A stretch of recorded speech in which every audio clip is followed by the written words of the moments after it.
Hey guys, how you doing? I hope you're well. Welcome to another edition of Shiny New Products, and today I've got some brand new Bontrager gravel tyres, a new saddle from Specialized and a new crankset from Rotor. But let's start, I think, with a new Specialized saddle. So this is the Power Arc Elaston saddle, and there are two interesting things about the saddle. First is the shape. So this power saddle was launched about 2 years ago, and quite a few companies are also launching stubby nose saddles. So basically the nose is about 3 centimeters shorter than a regular saddle, and it's much wider as well. But Specialized has also increased the size of the channel. And the idea is basically to make sure your sit bones, so the only part of your body contacting the saddle, and increasing the channel removes any pressure on soft tissue around your delicate areas down below. We've seen these saddles become really popular. Years ago, you would have seen them just on time trial bikes, and in some extreme cases, they would have literally just chopped the nose off a saddle to meet the UCI's rules. But we're seeing these become really popular primarily on race bikes where you have an aggressive sort of hunched over aero position, like you'll see it expect on the company's Venge aero road bike rather than their endurance all-round bike. There's a lot of scientific data behind the design and the benefits of this saddle, as you'd expect, which you can choose to believe or not, it's up to you. What I will say is that the company's body geometry line of saddles and other contact points like shoes have been really popular with consumers and readers, and myself personally. I've never had a problem with Specialized saddles on any test bike. I've always found them to be really comfy and just work really well. There are some good design reasons behind the saddle, and this looks like being another a popular saddle in the company's range. We're seeing a lot of bikes spec with it, and quite a lot of people I've seen on comments on road.cc are saying this saddle works really well for them. The other thing to talk about, aside from the shape, is the Elaston part of the name, and that's all about the foam padding underneath the cover. So basically they've used a process which is very similar to what Adidas has used in its running boost trainers, of expanding very small beads into a foam. They've used that underneath the cover of the saddle. You can almost see the sort of dimpled, textured finish it produces across the top of the saddle there, just on this black section here really. Now, the idea of the foam, the benefits of the foam, according to Specialized, are it has more rebound. Now, why do you want rebound in your foam? So basically, the idea is that because there's more rebound, it doesn't compress, compact as much during use. It springs back more, and that produces more comfort.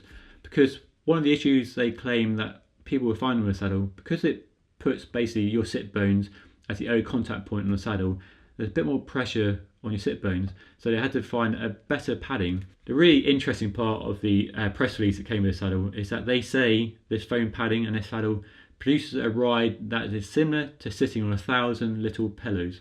Now, I'm not sure how they achieved that claim, but that's marketing pure view. That's a job, is to come up with catchy PR snippets like that. But is it marketing, or is there something more to it than that? Well, that's what I'm going to find out when I get testing it. A couple of other things to talk about before I move on to the next product. £190 for this saddle, a little bit more than the regular version. This one got a carbon fibre base, very nicely integrated into the upper, very smooth finish. Got hollow titanium rails. They do a posher version with carbon rails if you want it, if you want to save a bit of weight. And this is a 143mm wide saddle. They do a 155 if you want wider. Let me know what you think of that in the comment section below. Right, put it to one side and move on to something else. And I think we'll have a look at these tyres from Bontrager. The gravel sector, as you know, is huge at the moment. It's really expanding.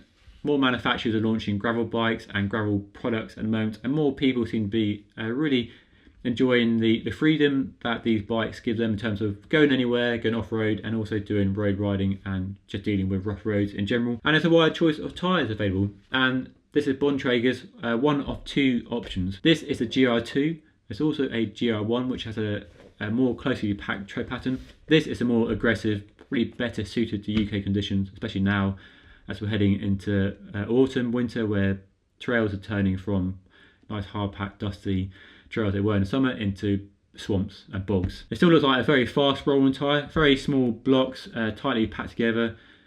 Should be good on more kind of hard packed terrain. It'll be interesting to see how it copes in mud. The tyre is 40mm wide on a 700C rim. That's the only size they're offering. There's no 650B option, there's no smaller or wider option, just 40mm, which is no bad thing. That's a really popular width in the gravel bike sector at the moment. So let's take them out of the box and have a closer look. Oh yeah, nothing like the smell of a new tyre. Very nice. So that's a better look at the tread pattern. Some more details about it. Well, it's tubeless ready, as you expect and want in a gravel bike tyre. I think tubeless is essential in a gravel bike tyre.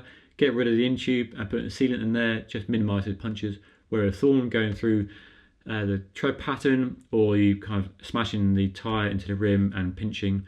With no in-tube there's nothing to pinch. The carcass has a 120 threads per inch construction.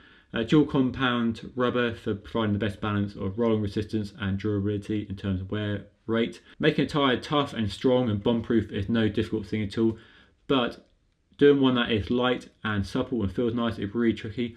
So Bontrager uses something called inner strength, which is a special construction of sidewall, which basically tries to provide the strength and the robustness for when you're smashing down through rocks that's not going to collapse and just fall apart, but also retain suppleness for that nice ride feel and the ability of a tyre to deform over objects and to provide a nice smooth ride. So be interested to see how that fares, and I'll be fitting these to some wheels soon and I'll find out how they perform. There are some strong contenders and rivals in the gravel bike sector, especially this width and this size. These cost me £50, and as well as this black option for sidewall, there's a tan sidewall which I think looks really good. I'm a real fan of tan sidewalls. So yeah, £50. There's a lot of rivals, as I mentioned. Panaracer Gravel King, WTB offers quite a few options, and there are plenty of other choices on the market as well. So whether Bontrager has done enough to satisfy the demand from the gravel bike sector remains to be seen. It's a shame not to see a much more aggressive, taller knob pattern tyre better suited to UK winter conditions. Really, I don't think on first inspection it's going to hold up too well, but I may be wrong, and I'll find out. So stay tuned for a little verdict on those very soon. I'll give you a bit of an update while I've got it fitted to some wheels and give some first ride impressions. So new Bontrager GR2 TLR team issue tyres, and the weight they claimed 435 grams. I'll put them on the scales and put the real weight in the description below. Right, move on to the Rotor cranks. Can you get excited? Do you get excited about cranksets? Well, I think it depends. If you're building a bike and you want to get away from the Shimano dominance, then there are plenty of options if you want to deviate away.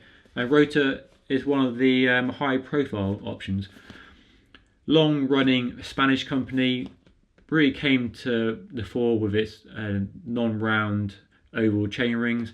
Now produces a wide range of cranksets for a range of applications, and this is a new, more affordable option. So let me open up and show you a bit closer. I probably mentioned the name actually.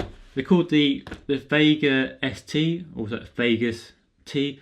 So basically the name comes from 3 famous climbs from the 3 Grand Tours, because the company's been involved with professional racing teams for many years and had quite a lot of success. So the name comes from Filato, a Spanish climb, the Glibier, a climb in France, and the Stelvio, an iconic Italian climb. So taking the first 2 letters of each name and combine them together. What do you think of that name? Let me know in the comment section below how you feel about that. So let's open them up. There we go. Some assembly is required. These are the crank arms. Now I mentioned they're the more affordable version. There's a higher end version which costs a bit more money. These are forged from aluminium and they're very nicely made. Got the excess material on the back removed to save a bit of weight. Very smooth finish, very nice graphics, I think you agree. Now the really cool thing about these is the modular design. They use a spline interface, so basically you can configure the cranksets to any bike or any setup you want. And I've chosen, because actually you might know I'm a bit of a one-by fan, they do I go for a round 1x chainring, so it's very nice, one piece, very lightweight, CNC machined, and look at how they machine that material away from the back. That's really nice, very nicely finished. Got thick, thin or narrow wide chain teeth to make sure the chain doesn't fall off, and you can see the spline interface that works with the crank arms. So when you buy this crankset, you can choose everything from the crank arm lengths. You can choose whether you want 1x or 2x, and you can also choose the bottom bracket axle. You can have a 30mm or you can have a 24mm, and the bottom brackets that fit most frames on the market now. So compatibility is really good, and that's one of the key benefits of this modular design. A little bit like the Praxis INT crankset I showed you in a previous episode of Shiny New Products. There is the Rotor road axle in a 30mm configuration. So basically you just bolt all these bits together, which I will try and do now. I haven't done this before. That goes together like that, and which is the drive side. That goes on like that, and you bolt it together, and then you put your bottom bracket bearings on there. I don't have any bottom bracket bearings here, won't supply, but I've got a bottom bracket in the garage which I'll add to it. So you put the bottom bracket bearings on, slide it through your frame, and put it on your end. And there is the complete crankset. So that's really neat. I like this idea of a modular system, so you can choose any configuration of bottom bracket standards and crank arm lengths, and 1x or 2x to suit your requirements and applications. So you can fit this on a cyclocross bike or a gravel bike, you can fit it on a road bike with 2x, whatever you want to do. This crankset will cater for it. Now, as I mentioned, this is the company's more affordable crankset. There's a posher version of the crank arms higher up the range with CNC machined arms, which will save a bit of weight, but I think these look really nice considering they're forged. And these are all made in Spain as well. They're made by Rotor themselves. They're not outsourced. They're made in the Far East. I mean, as it says, made in Spain, and that, you know, that does mean something for some people. You know, that origin of manufacture is an important thing. This set, as you see it, with no bottom bracket, you have to supply your own bottom bracket, costs £266. That's pretty good, I think. The 1x saves a bit of money. If you want 2x, it probably costs a little bit more. Yeah, it's nice. It all fits together really nicely. I like that. And it looks really good. I think the crank arms and the chainring look really good together. Really nice graphics. Really nice. Yeah, nice on Rotor. I'm not sure what the name though. Vega ST or Vegas T? Let me know. Let me know what you think of the name in the comment section below. So, those are some new products. Got some new gravel tyres from Bontrager. Funky new saddle from Specialized. And some new cranks from Rotor. I'll be fitting this all to a test bike soon. I'm going to put the cranks on my Fairlight. I'm going to put the tyres on the Fairlight as well. And I'm going to put this on another bike which I haven't shown yet, but I will show you soon. A very, very cool bike. So yeah, stay tuned for that. But I think that's all for now. If you enjoy watching this video, make sure you hit that like button. If you haven't already, what are you doing? Subscribe to our channel so you don't miss any future unboxings and first looks and more episodes of shiny new products from myself and the rest of the road.cc team. But as ever, that's all for now. Thanks for watching, and I'll see you all again next time.